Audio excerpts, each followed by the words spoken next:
يواس كبده وي أسفية دوستر دستري أبيت أباتي أسفية إندي يسمعهن متعوايدين يسمعهن ሰላም እንዴት ናችሁ? ሰላም ናችሁ? መላ ዓለም ላይ የምትገኙ ኢትዮጵያ ወገኖች እንዴት ናችሁ? አላችሁ? እኔ በጣም ደህና ነኝ፣ እግዚአብሔር ይመስገን። እናንተስ እንዴት ናችሁ? እናንተ ጋር ጤና እንደሆን ሁሉም ሰላም እንደሆን ተስፋ አለኝ ከእግዚአብሔር ማለት ነው። እኔም በጣም ደህና ነኝ፣ እግዚአብሔር ይመስገን። ግን አንድ አስደነጋጭና ሰበር ዜና ብዬ ሰማሁ።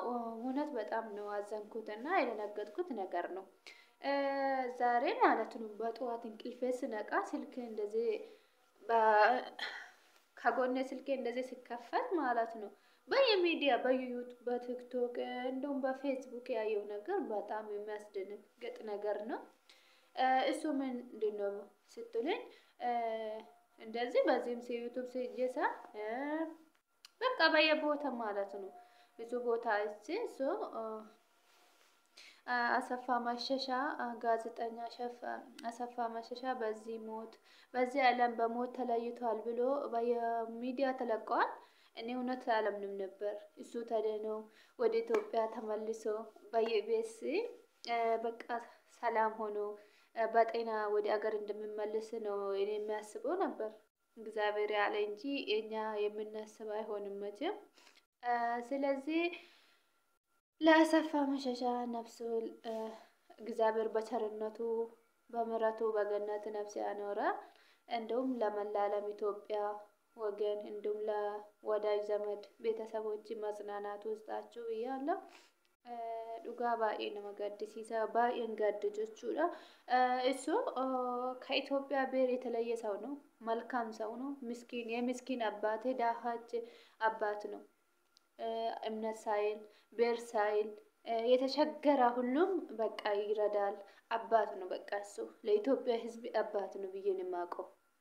ስለዚህ በጣም ነው አዘንኩት። ስለዚህ ለመላ ዓለም የምትገኙ ኢትዮጵያ ወዳጅ ዘመዶች ሁሉ መጽናናት ይስጣቸው ለኢትዮጵያ ሕዝብ ማለት ነው። ነፍሲን ኢሳ ገነተ ኬሳ ጅራቱ ዋቀዮ አራራፍ ጃለለ ሰዓትን ዲፈመ ሳፋ ጎዱ ገነቲ ኬሳ ጅራችሱ ከደናን ኬኛ ከኑማ ዋንግልሌ ነሞተ ገደፋና ገዳ ነሞተሞ gammadaffaana gammadaa jedha waan ta'eef akka amantaa keenyatti kanaafuu gadda koo baay'ee natti dhagame ibsachuufan dhufe waaqayyo immoo lubbuu isaa nuuf hamaaru. Asaffaa Mashashaa jechuun kan warra Amaaraa osoo hin taane kan warra Oromoo osoo hin taanetti kan saba biraa osoo hin taanetti kan Itoophiyaati jechuudha. Ati Oromoodhaati Amaaraati maalidha odoo hin jedhin nama rakkate godaanarraa guure nama fayyis nama qarqaaraa ture nama mana galchaa ture nama nyaachisaa ture nama uffataatti bitee rakkoo keessa baasaa turedha. Kanaafuu baay'ee tokko gaaddaa koonatti dhagahamee jira waan ta'eef waaqayyo lubbuu isaa nuuf hamaaru baay'een gaddee garuu maal godharree gaddanis wal galchuun hin jiru. Kan waaqayyo namaa filatetu ta'a. waaqayyo hin jiraatanuun jedhes ni jiraanna yoo waaqayyo immoo ni duutanuun jedhes inuma duuna jechuudha. Kanaafuu dhugaa baay'ee tokkoon gaddee baay'ee tokko bakka natti dhagahame. Kanaafuu warri gadda isaa kana dhugaa ta'uyyuu ana amanuu dadhabee hagani bakka miidiyaa hunda jala deemee warra miidiyaa gurguddaa peejii gurguddaa qaban jala deemee ilaale hundi isaaniitu bakka gadda isaa maxxansan jechuudha. Kana dura illee du'e jedhanii miidiyaa irratti maxxanfamee ture karaa yuutuubii taambinalii hojjetanii namoonni baay'een ani sababa sanii jedhee amanuu dadhabe dhugaa kan dura illee odoonni jiru du'e jedhanii namoonni sabiskiraayibii fooloo guurrachuudhaaf jedhanii maqaa namaatiin naggaaddatanii jiru. Sababa kanaaf jedhee tanan amanuu dadhabe jechuudha. Kana waan ta'eef malee waan biraa miti hordoftoota keenya. Dhugaa baay'ee namatti dhagahama baay'ee nama gaddisiisa. waaqayyo lubbuu isaa nuuf hamaaru mirga ergamootaa mirga qulqullooftaa mirga Abrahaam mirga Isaaq lubbuu isaa nuuf haa dhaabuun jedha. Kadhannaan kiyya kanuma wanna biraati miti. Kanaafuu warra maatiif firoottan lammii Itoophiyaa kan ta'an guutuu jechuudha. Waaqayyo obsa nuuf haa kennu hunduma keenya maaliif namoota biratti nama fudhatama qabudha. Addunyaa irratti gaafa jaallatamtu waaqa biratti illee oota addunyaa irratti waan gaarii tokko hojjatte waan gaarii saniin beekamte lafa qofa odoon taane samiitti illee ni jaalatamta jechuudha. Lubbuun isaa ergamootaan kabajamtee gara samii akka deemtu abdii qabna waaqayyo irraa. Kana isiniin jedha dhugaa hordoftoota keenya. Wanni biraa wanni walii godhan homtuu hin jiru. Namni du'arraa walii hin oolchu isiniin jedha. Kanuma haga fedhan nama jaallatanii ni yaallamee gara Ameerikaatirraa yaallamee akka fayyee gara Itoophiyaa deebi'u abdii qaba ture gaafa ayyaana qiillee fi akkasumas immoo gaafa ayyaana garuu ayyaana kamirratti akka ta'e hin beeku yaadadhu. Irraa fadheen jira. Ayyaana kanarratti dubbatee ture akka fayyee gara Itoophiyaa deebi'ee ayyaana lammii Itoophiyaa bara haarawaa irratti 2024 ayyaana bara haarawaa gaafa akka faranjootitti kabajamu Malkaam Addis Amat jedhee dubbate ilma isaa bilbilaan walitti dubbatee jechuudha boo'ee. Mucaan isaa ammaa baay'ee abbaa koo dhabee jiraachuu hin danda'u jedhee boo'aa. Garuu maal godharree kan waaqayyo namaa jaallateedha. Asaffaa Mashishaa viidiyoo isaa tokko muranii miidiyaa irratti argeen ture. Gara kana dura jechuudha seenaa isaa EBS irratti gaafa inni dubbate jireenya isaa gaafa inni dubbate namni kun yoo akkanatti ilaallu nama uffatee gubbaa isaa bareedudha. Keessa isaa rakkoo isaa namni isaa beeku hin jiru. Garuu inni rakkoo ofii san baasee ni manne dura dhumarra maal jedhee du'a haadha xiyyaa deemeen jedhe. Haadha koo awwaallachuu gaafan deemu deebi'aati manaa koo dhufee na eegde jedhe. Laalame gadda bakka tokkotti gaddi akkana gaafa isinitti dhufu cinqiin akkana gaafa isinitti dhufu obsa akkamiin akka dabarsitan hin beeku ani. Ana garuu natti ulfaata akka kootitti jechuudha. Ibsi dubbachuudhaaf illee baay'ee tokko nama cinqa. Kanaafuu gadda isaa baay'ee natti dhagahame. Gaddi isaa kuni namni hundi keenya jechuudha baasneen dubbannu malee keessa keenyatti miidhama badaa baay'ee qaba dhalli namaa. Garuu ka isaa sun adda. Maaliif adda jettanii namoonni baay'een miidhama akkasii isa fakkaatu qabaachuu danda'a. Garuu inni baasee odoo hin deemu himannee keessa ofiitti dabarfatee keessa ofiitti uffisee rakkattoota qarqaaru malee guyyaa takka rakkoon kiyya kanaa jireenya koo akkanatti hin dabarse. Garuu keessa ofiitti gadduu danda'a.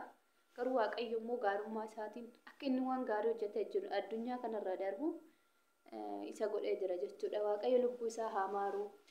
Mirga ergamoota qulqulloota wareegamtoota isa haa dhaabuun jedha. Warroonni isa jaallattan, warroonni isa kabajjan, warroonni gaddi isaanitti dhagahame hunduma keessan saba keenya kan Itoophiyaa kan ta'an guutuun jechuudha. Waaqayyo isiniif haa kennuun jedha. Baay'ee tokkoon azanii bakka gaddaniif immoo nama galchuu hin jiru ka. Namni madaa hin qabne jiru mana du'aa tana. Bakki naafni addunyaa kana keessatti የማይቀር እዚህ ዓለም ላይ የማይቀር ቦታ ሞት ብቻ ነው። መቼም አንቀርም። የሆነን ቀጠሮ እንቀራለን፣ የሆነን አሰበን እንቀራለን፣ የሆነን ነገር እንሰራለን ብለን መቅራት እንቀራለን። ይሄ ዓለም ነገር እንቀራለን። ግን እቺ ሞት ከእግዚአብሔር ተጻፈ ቀን ማንም ሰው መቀር አልችልም። እቺ ብቻ ናት። ብዙ ህይወት ብዙ መከራ በቃ የፈለገ ነገር እቺ ቀን ማለፍ አንችልም። ማንም ሰው ይሄ አውቃችሁና በዚህ ምድር ላይ መልካም ነገር ስሩ። ቤር እህት ወንድም እርስ በርሳችሁን ማጎዳዳታችሁን አቁሙና ወደ እግዚአብሔር ተመለሱ። ወደ ልባችሁ ተመለሱ። ማንም ሰው ሞት እንደማይቀር የማያውቅ ሰው አለ ብዬ አላስብም። ስለዚህ ሁላችሁን ወደ እግዚአብሔር እንመለስ። መልካም ነገር እንሰራለን። በጥላቻ በብሔር በእምነት የምንጣላ ነገሮች ሁሉ እናቆማለን። መቼም ሞት አይቀርምና ግን ያንቺ ወይ አንተ እዚህ ዓለም ላይ የሰራው ነገር ከአንተ ላይ እዚህ ላይ ተጻፋለትና ከሞት ቀን በዚህ ነው የምናበበው። ስለዚህ ወንድ ኬኛ ጉያን ኬኛ ሂምቤካሙ ጉያን አዱኛ ከነራት ደምኑ hinjiruudha. Beellama tokko ni hafna, beellama tokko nama waada galle ni hafna, beellama hafuu hin dandeenye, beellama eenyuyyuu dubbatee irraa si hambisuu hin dandeenye, kanaadhaaf abbaan kee kan obbolaan kee kan namni si jaallatu si oolchuu hin dandeenye, kan kuni wanni kusiin ta'u deebii jedhanii irraas deebisuu hin dandeenye du'a. Du'a kanarraafuu kan hin dandeenye nuyi waan taaneef hundi keenya jechuudha. Wanni godhan hin jiru. Gaddanis obsaniituma dabarsuudha. Jaalattus jibbitus gaadu'a. Achirraa wal oolchuun hin jiru. Kanaafuu waan gaarii haa hojjennu. Akka fakkeenya gaazexeessaa IBS kan ta'e Asaffaa Mashashaa Waaqayyo lubbuu isaa maaru akka isaa kanatti gaarummaa hojjennee haa darbinu. Inni lubbuu isaatiin darbullee waan gaarii waan firee galaa lubbuu isaatiif ta'u waa baay'ee hojjete addunyaa kanarratti jechuudha. Namoota dhukkubsatan gaafate kan beela'an nyaachise Waaqayyollee akka wangeela Maatewos irratti dubbatetti guyyaa dhumaa irratti guyyaa dhufaatii isaa jechuudha. Beela'een ture na nyaachiftaniittu dheebodheen ture na obaaftaniittu rakkadheen ture rakkoo keessa na baasaniittu hidhameen ture na gaafattaniittu jedhee nu gaafata jechuudha. Kana jechuun Waaqayyo dhufee nyaata si gaafachuu miti. Namoota rakkatan nyaachisuudha. Namoota dhukkubsatan gaafachuudha. Namoota beela'an beela baasuudha. Namoota dheebotan dheebuu baasuudha. Namoota hidhaman gaafachuudha. Namoota dhukkubsatan yaaluudha. Waaqayyo kana nu gaafata. Kanaaf hundi keessanuyyuu Waaqayyo obsa isiniif haa kennu. Kanumas isiniin jedha. በድጋሚ መላ ዓለም ላይ የምትገኙ ኢትዮጵያ ሕዝብ ወዳጅ ዘመድ ሁላችሁም ማጽናናት ይስጣችሁ። ሰላም